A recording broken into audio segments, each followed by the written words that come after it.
Mana dalilnya kalau Yesus itu adalah Tuhan? Mana buktinya kalau Tuhan Yesus itu datangnya dari surga? Mana dalilnya kalau Yesus itu harus disembah? Mana dalilnya? Mana buktinya? Mana ininya? Mana itunya? Semua kamu minta. Cuplikan tadi adalah seorang pemuda Kristen yang keberatan karena agamanya sering dipersekusi sebab Tuhannya adalah manusia. Nah, apa saja perkataan sinis dari pemuda Kristen sekaligus pembelaannya? Mari kita dengar bersama ya, Sobat Official.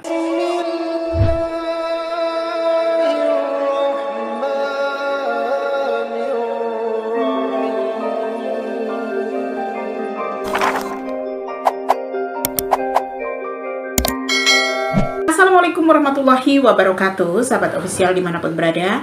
Dalil adalah sebuah petunjuk atau bukti yang digunakan untuk mendukung suatu pernyataan ya, atau keyakinan dan berlaku kepada agama manapun sebagai hujah kebenaran yang manusia yakini. Pasti perkataannya ini menimpa kepada kami juga ya.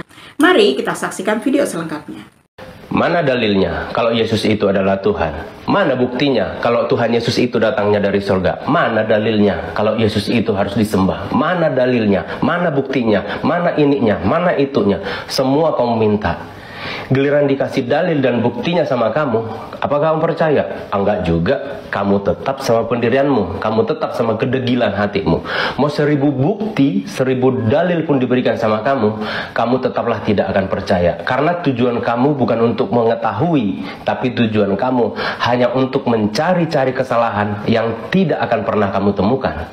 Dia berkata bahwa Islam hanya mencari kesalahan saja. Biar kami perjelas ya, bahwasanya umat Islam tidak pernah mencari kesalahan agama lain. Allah sudah mengatur agamanya dalam surah Al-Kafirun. Untukmu agamamu dan untuk pulah agamaku. Dan disuruh di dalam Al-Baqarah ayat 256. Tidak ada paksaan untuk memeluk agama Islam. Jadi, tuduhan pemuda ini kepada Muslim itu tidak benar ya, Sahabat Official. Nah, kesalahan itu ada pada kitab dan keyakinan kalian sendiri yang bertolak belakang karena kata kitabmu Yesus adalah utusan. Tapi keyakinan agamamu justru mengatakan bahwa Yesus itu adalah Tuhan. Hal ini kan sudah satu kesalahan dari internal agama kalian sendiri. Kalau kalian mau menyadarinya dengan jujur. Nah, pemuda ini kurang belajar tentang kitabnya sendiri. Kamu akan tetap dengan asumsi-asumsi salahmu itu yang seolah-olah kamu benarkan terhadap orang lain. Karena hatimu sudah menebal dan telingamu sudah berat mendengar dan mata rohanimu telah dibutakan oleh iblis. Sepertinya kamu ini sama dengan orang-orang Farisi yang hidup di zamannya Tuhan Yesus, yang selalu meminta tanda dari surga. Padahal di depan mata mereka sudah jelas-jelas mereka lihat perbuatan-perbuatan ajaib yang dilakukan Tuhan Yesus yang tidak akan mungkin dilakukan oleh manusia biasa. Contohnya, Tuhan Yesus memberi makan 5.000 orang hanya dengan 5 roti dan 2 ikan.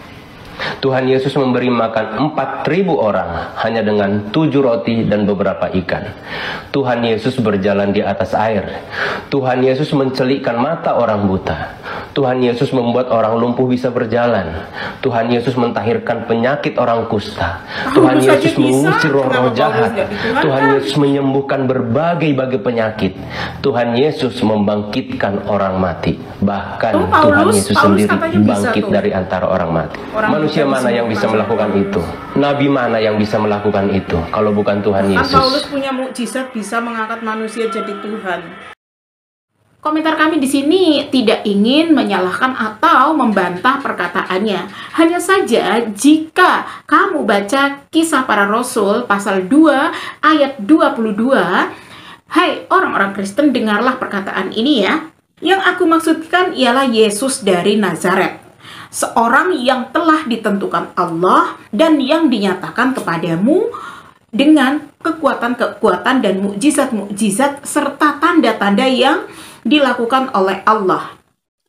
Kami ulangi, tanda mukjizat yang dilakukan oleh Allah dengan perantaraan dia atau melalui perantara Yesus di tengah-tengah kamu, seperti yang kamu tahu. Nah, jadi pemuda Kristen, dengarkan ya. Yang namanya perantara, pesuruh, utusan, wali, atau pihak kedua itu tidak pernah sama dengan pihak pertama yang mengutusnya. Jadi kalian sendirilah yang menempatkan posisi Yesus ke tempat yang salah. Nah, hal inilah yang menjadi pertanyaan kami kepada kalian. Kalau syarat menjadi Tuhan hanya karena mukjizat, lebih baik kalian sembah saja semua nabi-nabi Israel karena mukjizatnya lebih hebat dari Yesus. Contohnya seperti Musa, Elia, dan lain sebagainya. Nah, sekarang giliran kami lagi bertanya, ibadah seperti ini ada nggak nih dalilnya di dalam kitab kalian? Coba cek. Menyembah Tuhan seperti ini di dalam kitab kalian, wahai pemuda Kristen, kiranya ada apa enggak? Kebetulan kami mendapatkan video originalnya nih, silakan kalian tonton ya.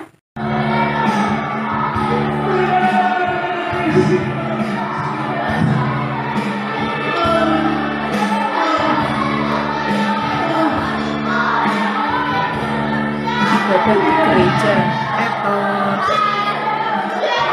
kesurupan di gereja.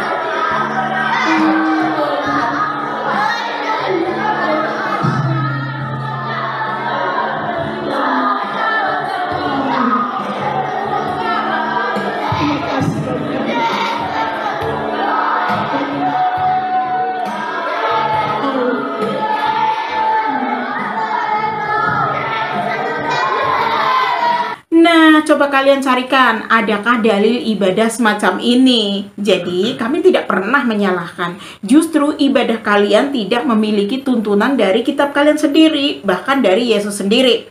Saat kami bertanya, kami malah disalahkan. Ini kan aneh namanya. Oke, kami tunggu dalilnya ya, ibadah yang semacam ini. Silahkan ya pemuda Kristen atau kalian teman-teman Rosalba Official ada yang punya komentar lain, silahkan tulis di kolom komentar ya.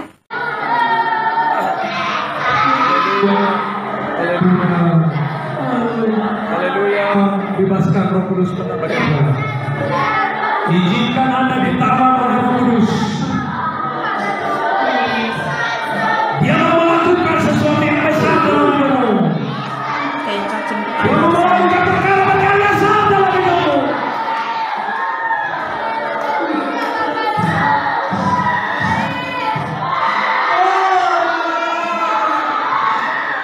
Karena hatimu sudah menebal dan telingamu sudah berat mendengar dan mata rohanimu telah dibutakan oleh iblis. Rasakan pertolongan Roh Kudus hari ini. Haleluya.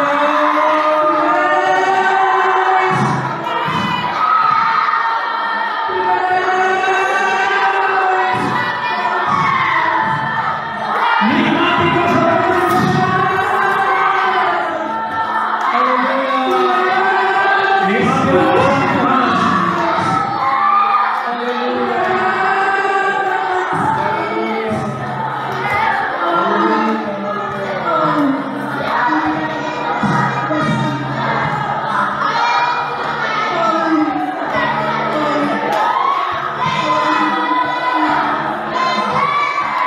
اللهم إني أسألك بأني أشهد أنك أنت الله لا إله إلا أنت الأحد الصمد لم يلد ولم يولد ولم يكن له كفوا أحد.